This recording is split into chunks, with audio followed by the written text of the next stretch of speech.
Olá, pessoal. Vamos continuar o nosso estudo ligado a planejamento estratégico, passando agora para uma segunda etapa, que é a análise de conjuntura, uma análise interna, uma análise externa, para que nós possamos, a partir desse conhecimento que acontece dentro e fora da empresa, tentar definir as estratégias mais adequadas, mais apropriadas para o próximo período que iremos enfrentar. Ah, Terminamos a definição dos parâmetros estratégicos, foi a última etapa que nós vimos.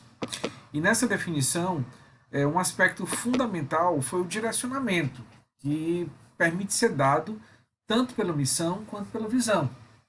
E os valores entrando como um elemento de catalisação de comportamentos necessários para implementar ações que deverão ocorrer a fim de tornar a finalidade da empresa e a sua visão de futuro realidade. Mas para que nós possamos definir essas ações de um modo mais preciso e mais objetivo, essa análise do contexto é fundamental. E é interessante a gente começar a nossa análise por uma frase que foi tirada do livro A Arte da Guerra, muito adaptada, né? Muito comum a gente ver analogias com o ambiente empresarial, mas de fato isso acontece. Percebam, se conhecermos o inimigo é o ambiente externo, que está fora, né? Que não está sob nosso controle. E a nós mesmos, que é o ambiente interno, aí nós temos o controle direto de tudo que acontece na nossa tropa, vamos dizer assim, não precisamos temer o resultado de um centenário de combates.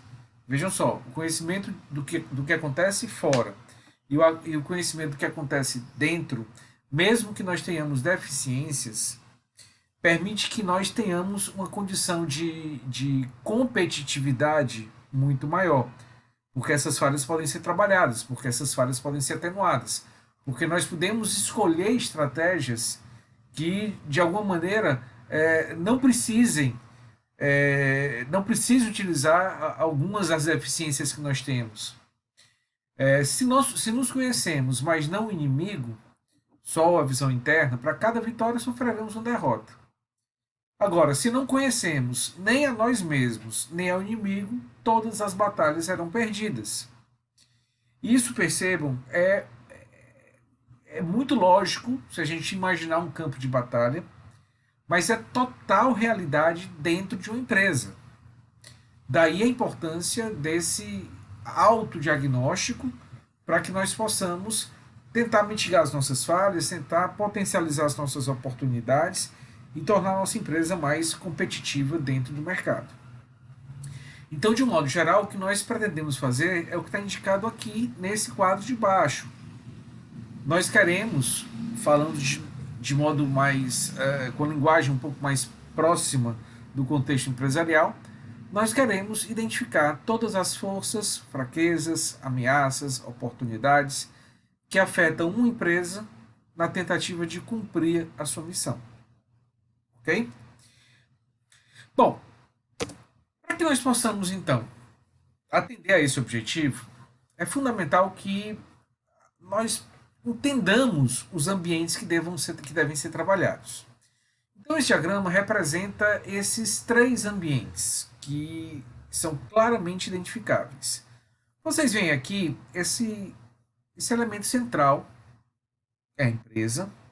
Então, a empresa é como se fosse constituída por esse cilindro aqui, amarelo. Então, esse elemento tem uma série de pontos que nós conhecemos, que nós dominamos. Esse é o ambiente interno. E todos os demais elementos são externos à nossa empresa.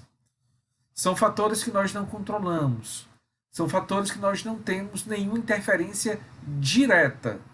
Nós podemos até, em alguns casos, indiretamente influenciar, tentar interferir, mas não de modo direto. E vocês veem também que esse ambiente externo é dividido em duas partes. Então vamos lá. Começando então pelo ambiente interno, ele é constituído, como eu falei, por todos os elementos sobre os quais nós temos algum tipo de condição de interferir, de decidir, de tomar decisão. São elementos que nós controlamos e que podem ser divididos em algumas categorias. Por exemplo, aspectos organizacionais, a hierarquia da empresa, nós podemos definir, se nós somos os gestores de determinada organização, se ela vai trabalhar de modo mais centralizado ou menos centralizado. Nós podemos definir em relação à sua estrutura organizacional, que áreas vão existir, que setores vão existir. A rede de comunicação, como é que vai ser? Vai ser mais aberta, mais fechada? Pessoas, como é que nós vamos gerenciar as pessoas da nossa empresa? Aí em relação a políticas de treinamento, em relação a incentivos, a como nós vamos avaliar o desempenho, todos esses elementos são definidos pela empresa. Lógico, tem toda a cultura das pessoas, já discutimos um pouco cultura organizacional, que entra em aspectos que nós não dominamos. São elementos informais. Mas aquilo que nós definimos, como que está exemplificado aqui, são aspectos que devem ser trabalhados.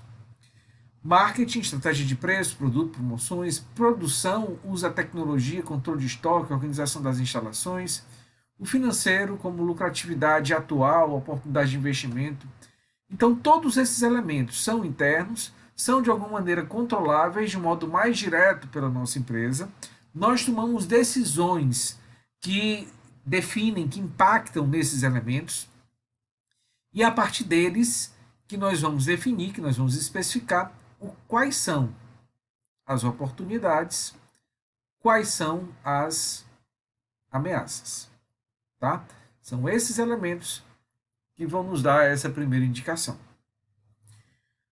Bom, temos também um ambiente geral, também chamado de macroambiente ou ambiente externo. Como eu falei para vocês, é algo fora da nossa empresa, sobre o qual nós não temos o poder de controlar, de definir o seu estado, mas somos simplesmente influenciados na maioria das vezes.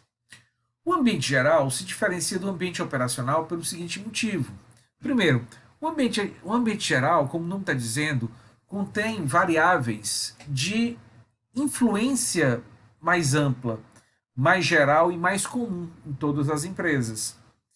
Então, por exemplo, ao que aconteceu conosco, a pandemia do coronavírus. Isso é um fator externo, é um fator que veio de fora. E é um fator que a gente pode categorizar como pertencendo ao ambiente geral, porque afetou as empresas de uma forma muito parecida, de uma forma muito semelhante. Lógico, existiram ramos de negócio que podem ter ganhado espaço nesse momento e outros perderam. Mas dentro desse ramo que ganhou espaço, ele afetou a todas as empresas desse ramo mais ou menos da mesma maneira. Assim como afetou a todas as empresas de um ramo que perdeu espaço, mais ou menos da mesma forma.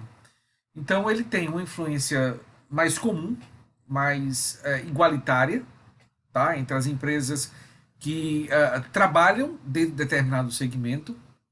E são fatores sobre os quais a nossa influência é muito remota. Pode acontecer em alguns casos? Pode. Em alguns casos essa influência pode até acontecer, mas é muito remota e é voltada a empresas com grande poder financeiro, de influência, empresas que ditam costumes, ditam moda, o que é um universo muito restrito. Então, por exemplo, veja um aspecto como demografia. Demografia são características populacionais. Dificilmente uma empresa vai influenciar nesse aspecto.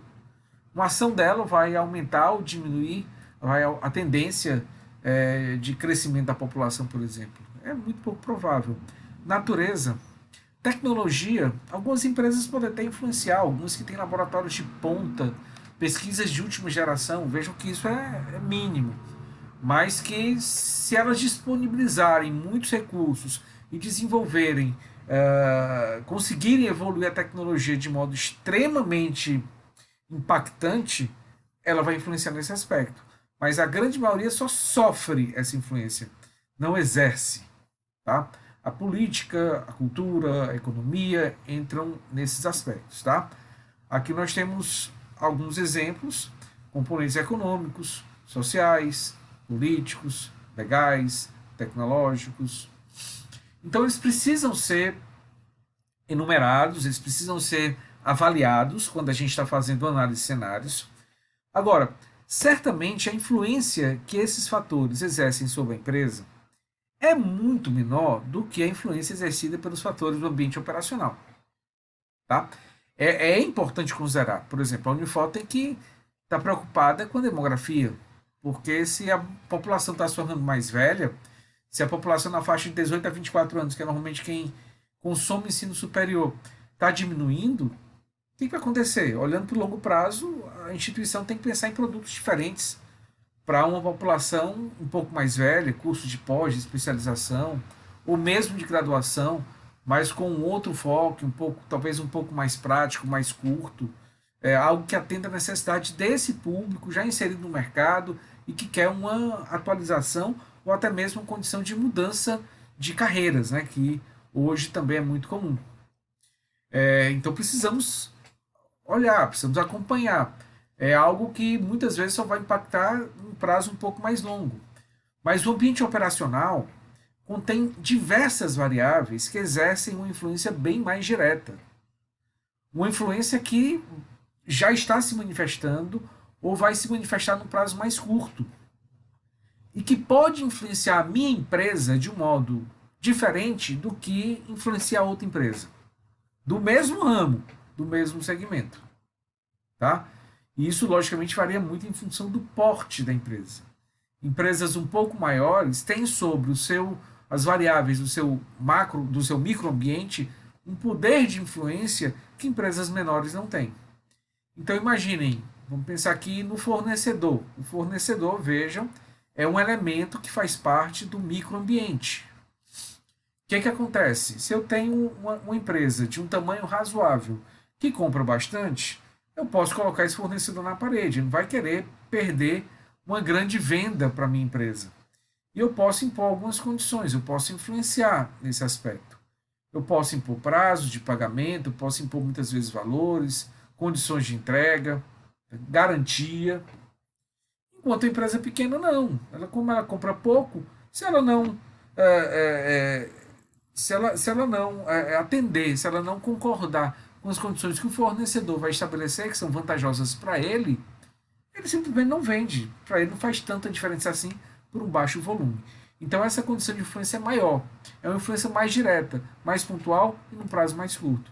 Portanto, em um processo de planejamento, nós precisamos estar muito cientes do que está acontecendo com as variáveis do microambiente. São as variáveis que mais devem ser consideradas com mais atenção, com mais detalhes. E é exatamente em cima do ambiente geral e principalmente do ambiente operacional que nós vamos, na nossa análise, tentar identificar quais são as oportunidades e quais são as ameaças que devem ser trabalhadas. Desculpem aqui, tá? Aqui eu coloquei errado. Aqui eu tenho que identificar as forças e as fraquezas. Ok? Bom, então, de um modo geral, esse é o primeiro ponto que eu queria que vocês conhecessem, que vocês dominassem. E a partir daí a gente vai começar a trabalhar algumas ferramentas que vão nos ajudar, principalmente nessa análise externa. Essa análise externa é sempre um pouco mais complexa, ela é mais volátil, ela não é tão conhecida, ela exige um certo grau de aprofundamento, precisamos nos debruçar um pouco sobre essa realidade e algumas ferramentas nos fazem pensar um pouco mais. São ferramentas que devem ser trabalhadas de modo colaborativo por pessoas dentro da empresa, até mesmo pessoas de fora, que possam trazer a sua experiência, o seu know-how, a sua expertise, para tentar identificar de modo um pouco mais claro como tais fatores vão impactar na nossa organização. É o que nós vamos ver no próximo vídeo.